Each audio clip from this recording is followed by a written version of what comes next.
অবশেষে সবার বহু প্রতীক্ষিত হিনো একে যে মডেলের বাসগুলো কিন্তু বাংলাদেশের রাস্তায় চলাচলের জন্য প্রস্তুত হয়ে গিয়েছে। হ্যালো ভিউয়ার্স, আসসালামু আলাইকুম। আজ এই নতুন ভিডিওতে আপনাদের সাথে শেয়ার করব মামুন এন্টারপ্রাইজে বহরে যুক্ত হওয়া বাংলাদেশের বহুল প্রতীক্ষিত হিনো একে যে মডেলের বাসগুলো সম্পর্কে। সম্পূর্ণ ভিডিও জুড়ে আমি আপনাদের সাথে রয়েছি শামীম আলম। বর্তমানে বাংলাদেশের সোনার হরিণ নামে খ্যাত হিনো একে যে মডেলের বাসগুলো কিন্তু রাস্তায় চলাচলের জন্য সম্পূর্ণভাবে প্রস্তুত হয়ে গিয়েছে, যেখানে বাংলাদেশের সর্বপ্রথম লটের হিনো একে যে মডেলের চেসিসগুলোর 2 ইউনিট সংগ্রহ করেছে মামুন এন্টারপ্রাইজ। অন্যদিকে 1 ইউনিট সংগ্রহ করেছে হিমালয় এক্সপ্রেস এবং 1 ইউনিট সংগ্রহ করেছে ইকোনো সার্ভিস। যেখানে মামুন এন্টারপ্রাইজের বাসগুলো কিন্তু সর্বপ্রথমবারের মতন রাস্তা পদার্পণ করে ফেলেছে অলরেডি। অন্যদিকে হিমালয় এক্সপ্রেসের বাসটি সম্পূর্ণভাবে প্রস্তুত হলেও কিন্তু আপাতত গ্যারেজ থেকে বাসটিকে ডেলিভারি করা হয়নি। সো মামুন এন্টারপ্রাইজের এই 2 ইউনিট হিনো একে যে মডেলের বাসগুলো কিন্তু বাংলাদেশের সর্বপ্রথম হিনো একে যে বাস ধরলেই চলে। মামুন এন্টারপ্রাইজে বহরে যুক্ত হওয়া এই হিনো একে যে মডেলের বাসগুলোর অসাধারণ বডি নির্মাণকারী প্রতিষ্ঠান দেশের সাফায়েত ইঞ্জিনিয়ারিং ওয়ার্কশপ। বাসগুলোকে সেমি ক্যাপসুল বডি এবং ক্লাসিক বাসের আদলে নির্মাণ করা হয়েছে। ফ্রন্টে এলইডি এবং হ্যালোজেন হেডলাইটের পাশাপাশি বাসগুলো ব্যাকে ব্যবহার করা হয়েছে ক্রস টেললাইটের পাশাপাশি লাক্সানা বাসের অরিজিনাল বার লাইটের ব্যবহার। বাসগুলোতে কোনো প্রকার অদ্ভুত হুন্দাই কিংবা লাক্সানা ডাবল গ্লাসের শেপের ব্যবহার করা হয়নি। রেয়ারে লাক্সানা SR2 XS মডেলের বডি শেপ এবং ফ্রন্টে লাক্সানা ডিসকভার SR3 মডেলের বডি শেপের অ্যাপ্লাই করা হয়েছে। তাছাড়া এই বাসগুলো পেন্ট স্কিম হিসেবে কিন্তু অ্যাপ্লাই করা হয়েছে সিলভার, রেড এবং হোয়াইট কালার পেন্ট স্কিমের ব্যবহার, যার জন্য এই বাসগুলোর সৌন্দর্যতা আরও অনেকটা সুন্দর করে ফুটে উঠেছে বাহিরের অংশের। এর আগে কিন্তু আমি হিনো একে যে মডেলের বাসগুলো নিয়ে একটি কমপ্লিট রিভিউ ভিডিও বানিয়েছিলাম। যারা আমার ওই ভিডিওটি দেখেনি তারা আমার চ্যানেল ঘুরে দেখে আসতে পারেন ওই ভিডিওটি।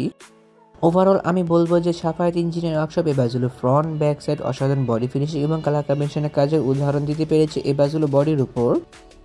আনুমানিক প্রতি ইউনিট বাসের পেছনে কিন্তু 90 থেকে 92 লক্ষ টাকা ব্যয় করা হয়েছে বডি সহ চেসিসের জন্য। খুব শীঘ্রই হয়তো এই বাসগুলো সব বাংলাদেশের রাস্তাগুলোতে হিনো একে যে মডেলের বাসগুলো অ্যাভেলেবল হয়ে যাবে। মামুন এন্টারপ্রাইজে বহরে যুক্ত হওয়া এই বাসগুলো আপাতত কোনো রুটে ফিক্সড নয়, তবে ধারণা করা যাচ্ছে যে খুব শীঘ্রই এই বাসগুলোকে ঢাকা সিলেট ঢাকা রুটে দেখা যেতে পারে।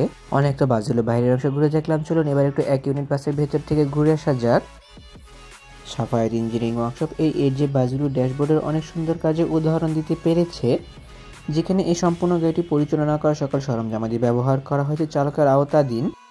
বাসটির ভেতর ও বাইরে লাইটিং কন্ট্রোল আদি সম্পূর্ণ চালকের আওতাধীন ব্যবহার করা হয়েছে। এছাড়া বাসটিতে কোনো প্রকার rare view camera TV set নেই। এছাড়া বাসটির ভেতরের সামনের অংশের ডেকোরেশনের পাশাপাশি বাসটির উপরে সিলিং এর ডেকোরেশনটি অনেক সুন্দর করে করতে পেরেছে সাফায়েত ইঞ্জিনিয়ারিং ওয়ার্কশপ, যেখানে কোনো প্রকার এলইডি টিভি সেট কিংবা ক্লকের ব্যবহার করা হয়নি। 2x2 ফরমেশন মানে ইকোনমিক ক্লাস ফরমেশনে এই বাসগুলোতে ব্যবহার করা হয়েছে সর্বমোট 40টি করে সিটের ব্যবহার, যেখানে প্রতিটি সিটের সাথে কোনো প্রকার লেগ রেস্টের ব্যবহার নেই, কিন্তু হিউজ পরিমাণ লেগ স্পেসের ব্যবহার করা হয়েছে। তবে আমি মনে করি যে 11.80 মিটারের চেসিস হওয়ার ফলে কিন্তু এই বাসগুলোতে লেগ রেস্ট দেওয়ার পরেও হিউজ পরিমাণ লেগ স্পেস পাওয়া যাবে 40 সিসি দেওয়ার পরেও। তাছাড়া এই বাসগুলোর ভেতরে সৌন্দর্যতা বর্ধনের ক্ষেত্রে অ্যাপ্লাই করা হয়েছে হোয়াইট কালার রুম লাইটিং ডেকোরেশনের পাশাপাশি চেন লাইটিং ডেকোরেশনের ব্যবহার, যার জন্য এই বাসগুলোর ভেতরের সৌন্দর্যতা আরও অনেকটা সুন্দর করে ফুটে উঠেছে। এছাড়া বাসগুলোর সিটিং ডেকোরেশনের সাথে মিল রেখে কিন্তু বাসটির ভেতরের বডি ডেকোরেশনের কাজ করানো হয়েছে। সিটগুলো প্রসঙ্গে বলতে গেলে প্রতিটি সিট বেশ বড় এবং আরামদায়ক। যাত্রীদের কমফোর্টেবলি এনশিওর করার জন্য প্রতিটি সিটের সাথে বেশ ভালো পরিমাণে স্পেস দেওয়া হয়েছে।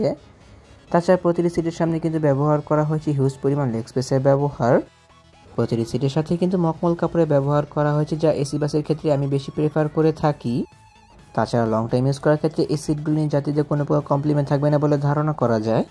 অধিক সময় বসে জার্নি করার ক্ষেত্রে বেশ পারফেক্ট হবে সিটগুলো যাত্রীদের জন্য। প্রতিটি সিটের সাথে অ্যাডজাস্টেড হেডরেস্ট পাশাপাশি আনঅ্যাডজাস্টেবল নেক পিলোর ব্যবহার করা হয়েছে। তাছাড়া আরও ব্যবহার করা হয়েছে আনঅ্যাডজাস্টেবল হ্যান্ডরেস্টের পাশাপাশি seat fold and fold system চাবির ব্যবহার, যা যাত্রী নিজের প্রয়োজন মোতাবেক ব্যবহার করে নিতে পারবে। প্রতিটি সামনের সিট থেকে পিছনের সিটের ডিস্টেন্স বেশ ভালোভাবে রাখা হয়েছে। পায়ের কাছে ব্যবহার করা হয়েছে অ্যাঙ্গেল সিস্টেম লেগ হ্যাঙ্গারের ব্যবহার পা মিলিয়ে বসার জন্য। এছাড়া চিপ জুস নেক্সট ক্যারি করার জন্য নেটের ঝুড়ির ব্যবহার করা হয়েছে প্রতিটি সিটের সাথে। প্রতিটি সিটের মাথার উপর রিডিং লাইটস এবং এসি কন্ট্রোলারের ব্যবহার করা হয়েছে, যা যাত্রী নিজের প্রয়োজন মোতাবেক ব্যবহার করে নিতে পারবে। নন এসি বাসগুলোতে এসি কন্ট্রোলারের ব্যবহার করা হয় শুধুমাত্র সৌন্দর্যতা বর্ধনের জন্য। মামুন এন্টারপ্রাইজে বহরে যুক্ত হয় এই বাসগুলো আপাতত কোনো রুটে সার্ভিস প্রদান না করলে ধারণা করা যাচ্ছে ঢাকা সিলেট ঢাকা রুটে এই বাসগুলোকে দেখা যেতে পারে। তাছাড়া এই বাসগুলো পরবর্তী ফিক্সড রুট জানা গেলে ভিডিও পিন কমেন্ট কিংবা ডেসক্রিপশন বক্সে জানিয়ে দেওয়া হবে। হিনো একে ওয়ান যে মডেলের বাসগুলো যেমন বাংলাদেশের জন্য একটি আশীর্বাদ স্বরূপ কাজ করেছিল, ধারণা করা যাচ্ছে যে হিনো একে এর যে মডেলের বাসগুলো বাংলাদেশের যাত্রীদের জন্য পাশাপাশি বাস মালিকদের জন্য একটি বেস্ট পারফরমেন্সধারী অপশন হয়ে উঠবে। তাছাড়া যতটুকু শোনা গিয়েছে যে এই মডেলের চেসিসগুলোর কিন্তু এয়ার সাসপেনশন ভেরিয়েন্টও রয়েছে, যার জন্য বাস মালিকরা কিন্তু এই বাসগুলোতে এসি বাসও নির্মাণ করতে পারবে, বিজনেস ক্লাস কিংবা ইকোনমিক বাস হিসেবেও। দেশে আসা পরীক্ষামূলকভাবে চেসিসগুলো বেশ সফলতা অর্জন করতে পারলে ধারণা করা যায় বাংলাদেশে এই বাসগুলোর সমারোহ ঘটবে হিনো একে ওয়ান যে মডেলের চেসিসগুলোর মতো। বাসগুলোর অসাধারণ কাজের জন্য অবশ্যই প্রশংসার দাবিদার রাখে সাফায়েত ইঞ্জিনিয়ারিং ওয়ার্কশপ। বিশেষ করে এই বাসগুলোর ফ্রন্ট আর ব্যাকের কাজ কিন্তু আমার কাছে বেশ ভালো লেগেছে। তাছাড়া বাসগুলো front, back side, body finishing এবং কালার কম্বিনেশনের অসাধারণ কাজের জন্য অবশ্যই প্রশংসার দাবিদার রাখে তারা। তাহলে ভিউয়ার্স, ভিডিওটি কেমন লাগলো তো কমেন্ট করে কিন্তু অবশ্যই জানাবেন। যদি ভিডিওটি আপনার কাছে ভালো লেগে থাকে তবে অবশ্যই লাইক ও কমেন্ট করবেন এবং ভিডিওর লিঙ্কটা আপনার বন্ধুদের সাথে শেয়ার করতে পারেন। তাছাড়া অসংখ্য ধন্যবাদ জানাই মামুন এন্টারপ্রাইজ কর্তৃপক্ষকে, বিশেষ করে মিজানুর রহমান সুমন ভাইয়াকে আমাকে এত সুন্দর ভিডিও কভারেজে ইনভাইট করে ভিডিও করতে দেওয়ার সুযোগ করে দেওয়ার জন্য। হয়তো খুব শীঘ্রই হিমালয় এক্সপ্রেস কিংবা ইকোনো সার্ভিসে হিনো একে এর যে মডেলের বাসগুলোর রিভিউ নিয়ে হাজির হবো আপনাদের মাঝে। এমনই কিছু ভিডিও পেতে কিংবা দেশের পরিবহন জগতের সকল তথ্য বিস্তারিত জানতে কিংবা নতুন বাসগুলোর আপডেট সবার আগে পেতে অথবা ভ্রমণ সংক্রান্ত কোনো তথ্য জানতে আমার এই চ্যানেলটিকে সাবস্ক্রাইব করে পাশে থাকার অনুরোধ রইল। খুব শীঘ্রই ফিরছি নতুন কোনো ভিডিও নিয়ে, সেই প্রত্যাশা আজকের ভিডিও এখানে শেষ করছি। আল্লাহ হাফেজ।